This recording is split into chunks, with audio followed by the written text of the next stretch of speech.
السلام علیکم۔ آج بھی میں ایک بہت پیارا سا قصہ لے کر آئی ہوں۔ بہت پیارا سا قصہ ہے اور آپ لوگوں کو بہت اچھا لگے گا۔ قصہ کچھ یوں ہے، میں بہت چھوٹی تھی، شاید بہت کم عمر تھی میری، تب میں نے یہ پڑھا تھا اور مجھے بہت اچھا لگا تھا۔ مجھے یاد بھی نہیں ہے میں نے کب اور کس کتاب میں پڑھا تھا، کیونکہ بہت ساری کتابوں کا مطالعہ کیا تو مجھے یاد نہیں ہے کون سی کسی کتاب میں پڑھا تھا، لیکن چھوٹی کتاب تھی جس میں بھی میں نے پڑھا تھا، کسی حدیث میں تو نہیں پڑھا تھا۔ تو قصہ کچھ یوں ہے کہ ایک مسلمان تھا اور ایک غیر مسلم، دونوں کی موت قریب تھی، یعنی کہ جو مسلم تھا وہ بھی مرنے والا تھا اور جو غیر مسلم تھا وہ بھی مرنے والا تھا۔ تو اللہ تبارک و تعالیٰ نے دونوں کے لیے ایک ایک فرشتہ مقرر کیا۔ تو جو مسلمان تھا مرنے کے قریب، اس کا دل چاہا کہ میں روغن پیوں، یعنی کوئی تیل، یعنی کہ یا تو کوئی مجھے یاد نہیں ہے کیونکہ کون سا، شاید زیتون کا تیل ہوگا، روغن جسے بولتے ہیں، اس کا تو یہ دل چاہا آخری وقت میں۔ اور جو غیر مسلم تھا اس کا دل چاہا کہ میں مچھلی کھاؤں۔ تو اللہ تعالیٰ نے جو دو فرشتے مقرر کیے تھے ان دونوں کو حکم دیا کہ جو مسلمان ہے اس کی جو الماری ہے اس کے اندر ایک روغن کی شیشی رکھی ہوئی ہے، کسی برتن میں ایک روغن رکھا ہوا ہے، اس کو فرشتے کو اللہ نے حکم دیا کہ تم جاؤ اور اس کو ضائع کر دو، یعنی کہ اس کو پھینک دو، اس کو بکھیر دو۔ اور دوسرے والے کو یہ حکم دیا کہ تم جاؤ، جو فلاں میرا بندہ ہے اور جس نے مجھے کبھی مانا نہیں، مجھے مانتا نہیں ہے، اس کے تالاب میں جا کر کے تم ایک مچھلی ڈالا۔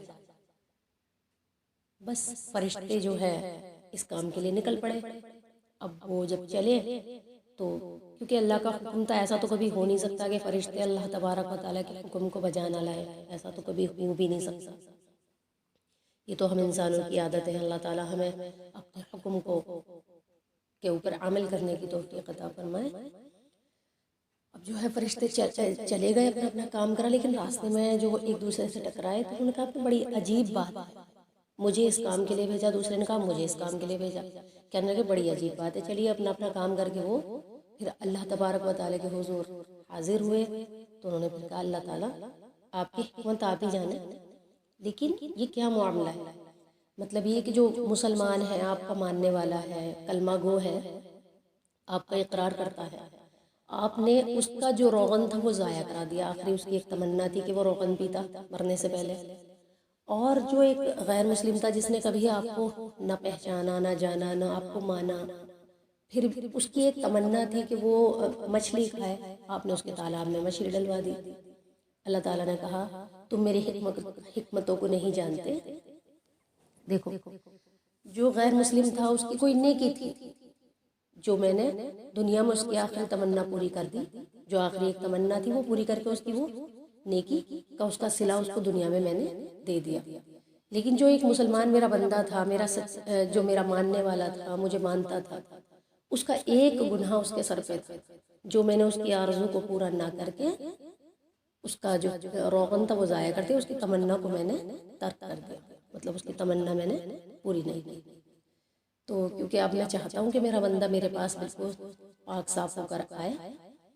تو دیکھیے اللہ تبارک و تعالیٰ کی حکمتوں کو لوگ نہیں جانتے، ہم لوگ نہیں جانتے۔ اللہ تعالیٰ جو کرتے ہیں وہ بہتر کرتے ہیں۔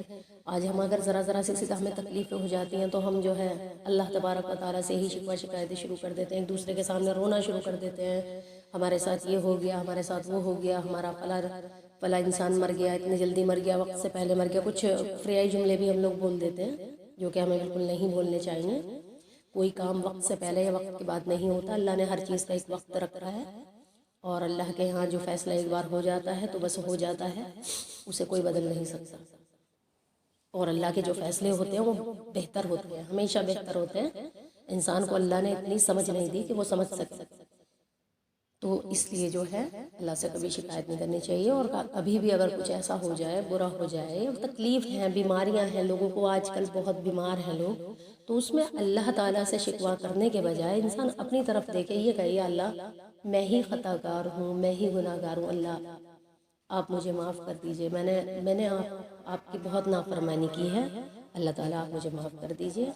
تو جہاں تک شکوہ شکایت کا جو ہے مسئلہ ہے، اس بات پر غور کرنا چاہیے کہ کوئی بھی انسان ادھر ادھر لوگوں سے کہنے سے بہتر ہے کہ 2 رکعت نماز اللہ تعالیٰ کے سامنے پڑھے اور اللہ تعالیٰ سے ہی اپنے دل کی ساری بات کہے، کیونکہ اللہ کی رحمت اس چیز کو کبھی گوارا نہیں کرے گی کہ ہم اللہ کے سامنے روئیں اور پھر ہم اللہ کے علاوہ دوسروں کے سامنے بھی روئیں۔ یہ بات یاد رکھیے گا، اللہ کے سامنے آج رونے والے نہیں ہیں، اسی لیے ایک دوسرے کے سامنے ہر انسان روتا نظر آتا ہے۔ پہلے لوگ صرف اور صرف اللہ کے سامنے روتے تھے اور ایک دوسرے کے سامنے رونے کا جو ہے عام معاملہ نہیں تھا جیسے آج عام ہے۔ ہر ایک انسان ایک دوسرے کے سامنے بس روتا وہی نظر آتا ہے، اپنے دکھ اپنے درد سناتا وہی نظر آتا ہے۔ تو جو اللہ کے سچے بندے ہوتے ہیں وہ صرف اور صرف اپنے اللہ ہی سے کہتے ہیں اور اللہ ہی سے سرگوشی کرتے ہیں کہ اللہ تعالیٰ آپ کے سوا اور ہے بھی کون جو میری پریشانی کو دور کر دے، اور میں نے جو کچھ بھی کیا ہے، جو کچھ بھی میرے ساتھ ہو رہا ہے میرا ہی کیا دھرا ہے، اور میں نے ہی اپنی جان پر ظلم کیا ہے گناہ کر کر کے۔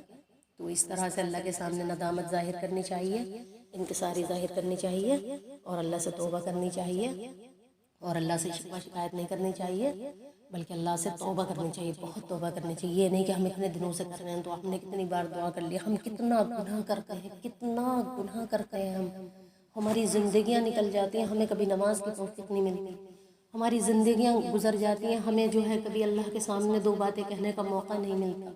ہم کس قدر گناہ کرتے ہیں، ہم آپس میں ایک دوسرے کے ساتھ ہنستے بولتے رہتے ہیں، ہمیں کبھی اللہ یاد نہیں آتا۔ اگر ہمیں دکھ میں بھی اللہ یاد نہیں آئیں گے تو پھر وہ کون سا ٹائم آئے گا جب ہم اللہ تعالیٰ کو یاد کریں گے؟ بیماری اور پریشانیوں میں بھی اگر اللہ یاد نہیں آئیں گے تو پھر کون سا ایک وقت وہ آئے گا جب اللہ کو ہم یاد کریں؟